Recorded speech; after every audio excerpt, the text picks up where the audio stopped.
Sandrine Rousseau, notre invitée ce matin. Madame Rousseau, j'imagine que cette image de New Delhi vous fait réagir. On est 60 fois au-dessus des taux fixés par l'OMS.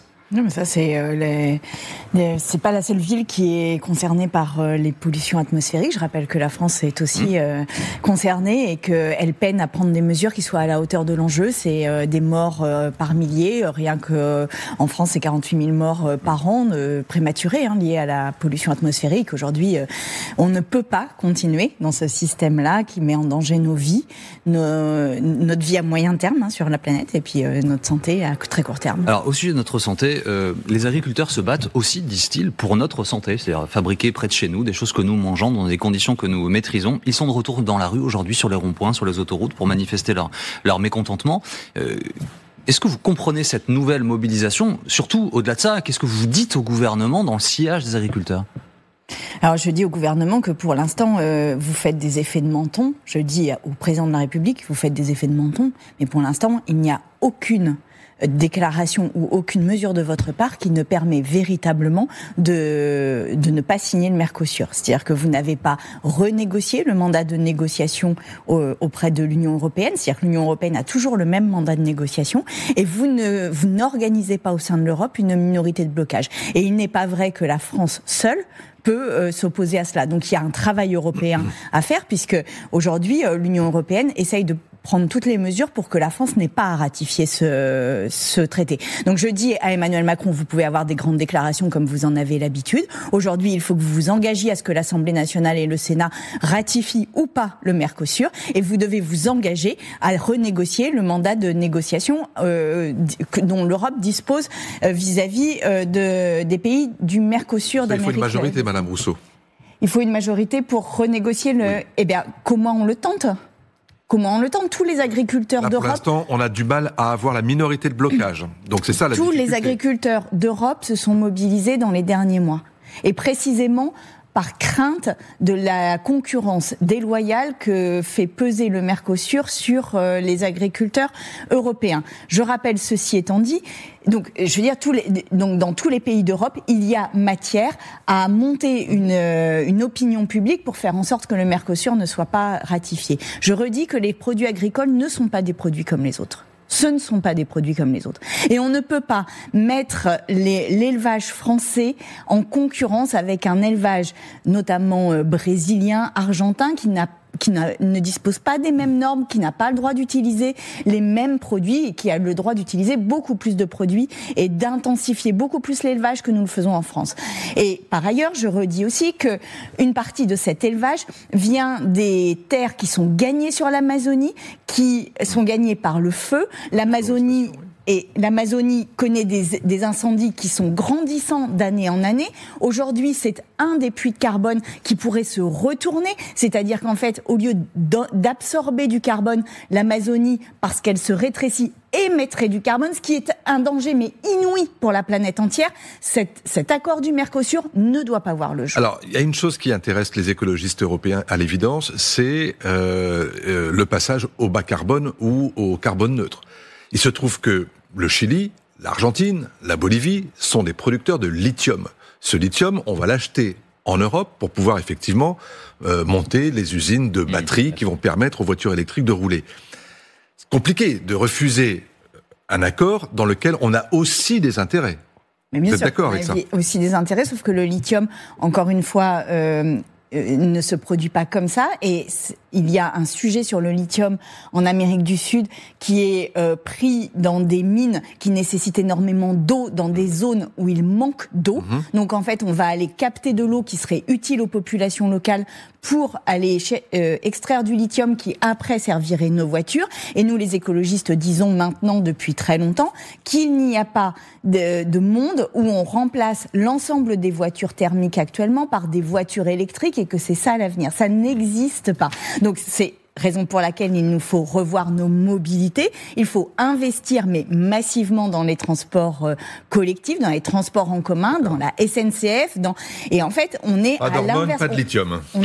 Mais Non, mais c'est toujours la Madame même chose. Rousseau. C'est que on peut continuer comme ça, on peut continuer à détruire tout ce qu'il y a sur Terre. Aujourd'hui, notre humanité est en danger. Je voudrais qu'on l'entende, notre humanité est en danger. Mais on pourra dire à nos Mais tout ça enfants, dans un contexte, Madame Rousseau. On est allé chercher du lithium, c'était plus important que... Madame Rousseau, on va revenir en votre direct dans quelques instants. Tout ça dans un contexte où Donald Trump a été élu président des États-Unis et vient de nommer cette nuit à l'énergie un champion des énergies fossiles. Vous nous direz aussi... La fracturation hydraulique, c'est encore... Vous nous direz aussi comment ça se passe à l'Assemblée nationale et puis on dira un petit mot de la grève à la SNCF. Restez avec nous, à tout de suite. Sandrine Rousseau est notre invitée ce matin. Madame Rousseau, Donald Trump est donc élu président des États-Unis. Il prendra ses fonctions à partir du 20 janvier. Il nomme petit à petit les cadres de son administration. Il vient de choisir un champion des énergies fossiles à l'énergie. Aux États-Unis, les écologistes sont vent debout. Est-ce que vous pensez que l'écologie est morte pour Donald Trump et pour les États-Unis dans les 4 ans qui viennent?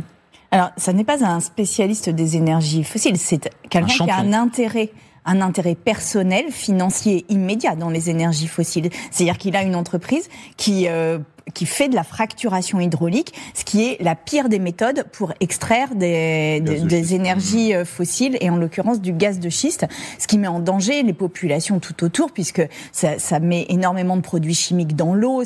Vraiment, c'est une catastrophe. Dans les 4 ans qui viennent, on ne pourra plus compter sur les États-Unis pour parler à l'Inde, pour parler au Brésil, pour parler à la Chine sur ce sujet-là. Mais quels étaient les intérêts de Trump et d'Elon Musk ?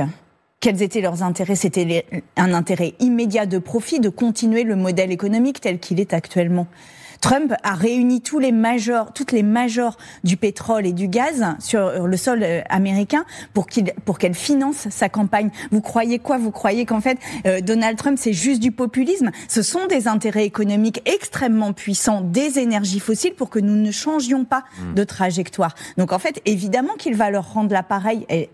Ces majors l'ont soutenu pendant la présidentielle. C'était aussi d'être indépendant sur le plan énergétique et même de pouvoir exporter. Mais la seule indépendance sur le plan énergétique, ce sont les énergies renouvelables. Ça n'est pas les énergies fossiles, c'est ça la seule indépendance. Et quand vous faites de la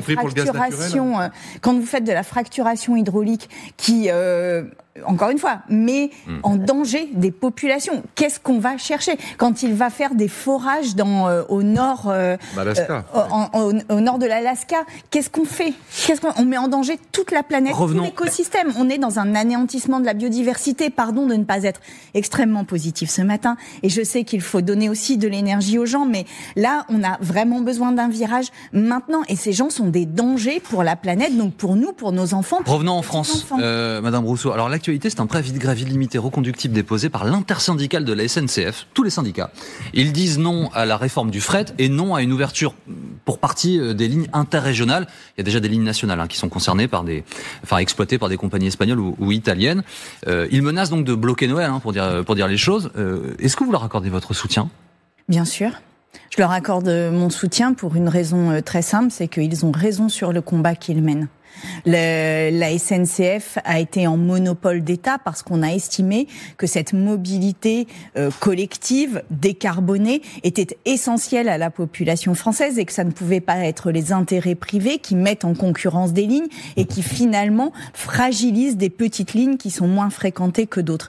On a mis en place le fret pour limiter le transport de marchandises par camion. Aujourd'hui, dans les émissions de carbone, le transport de marchandises par camion fait partie des domaines qui ont le plus explosé et qui contribuent au fait que nous n'arrivions pas à baisser nos émissions de carbone dans les objectifs que nous nous sommes nous-mêmes fixés de l'accord de Paris.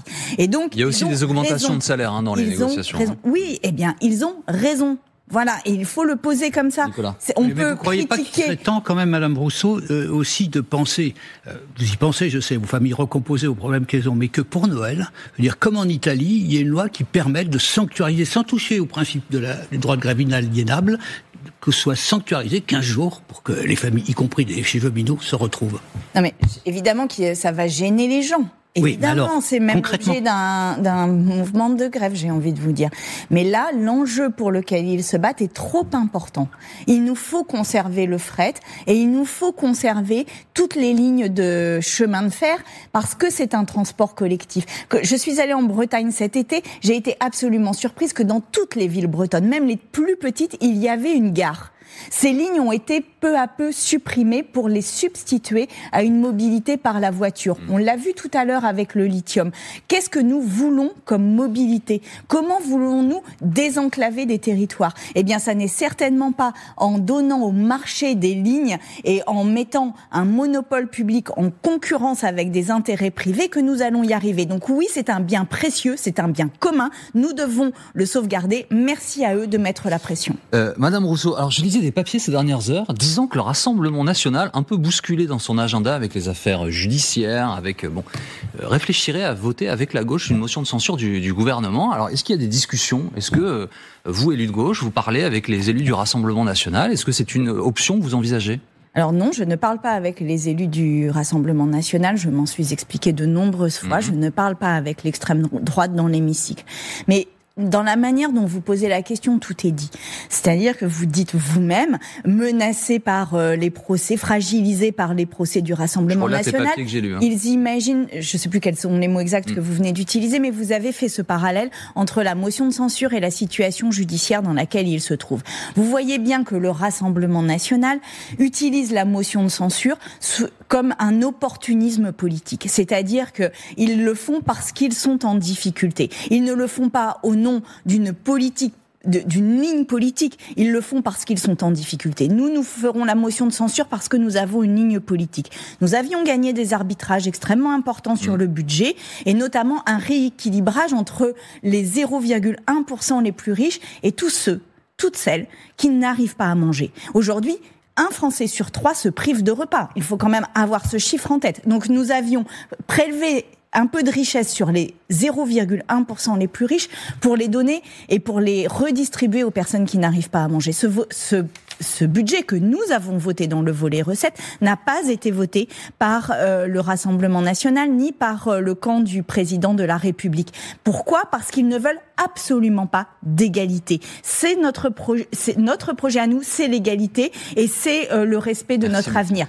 Voilà, nous voterons la motion de censure. Merci Madame Rousseau d'avoir été avec nous ce matin sur LCI.